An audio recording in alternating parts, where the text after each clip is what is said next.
On Wednesday night, after a long debate, numerous amendments, and much discussion, town meeting voted to approve $81,000 to fund a proposed Director of Diversity, Equity, and Inclusion for Burlington Public Schools by a vote of 77 to 33. Most people, even those who voted against the article, said they agreed with the idea of the position, but argued that because an earlier vote was to cut $2.1 million from the FY21 budget due to losses associated with the pandemic, that this was not the time. Still, in the end, the measure, which had garnered a lot of support from various organizations, teachers, parents, and students, passed to the approval of the proponents. I'm really pleased that it passed.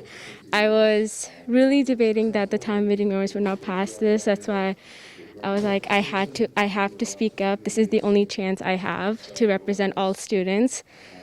So I did it, and I'm really glad that the vote turned out to be a yes. Well, I'm very pleased that town meeting voted in favor of the article, and what it means going forward is that the work continues, and I'm looking forward to the discussion at the next school committee meeting as to what the next steps are, and discussing with the administration how we want to proceed in fulfilling the vision that the town meeting filled for us tonight. I'm very pleased. I'm glad that there was a resounding message that the community cares about our students and our teachers and wants to provide them the support that they're requesting. According to the BHS Equity Committee, the director will perform a number of functions, including training, responding to incidents, updating the curriculum to include more diversity, and helping the administration hire a more diverse faculty, among other responsibilities. Those pushing for the position said these are needed in Burlington schools. To make that point, Sarah listed a number of incidents reported by fellow students and alumni and said they demonstrate the need for deep change in this culture of the school system. It's not just about like racist incidents that have been happening in our schools. It's about the overall system that's in our town, that's also in our schools, and that's also in our homes.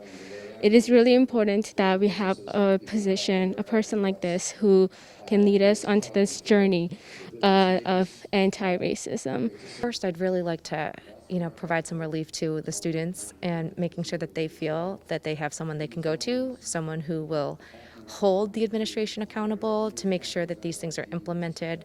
Obviously, with the pandemic, there's a lot of competing interests, and I think by having this position, we're saying that this is important and we're going to focus on it. I also think looking at some of the bigger picture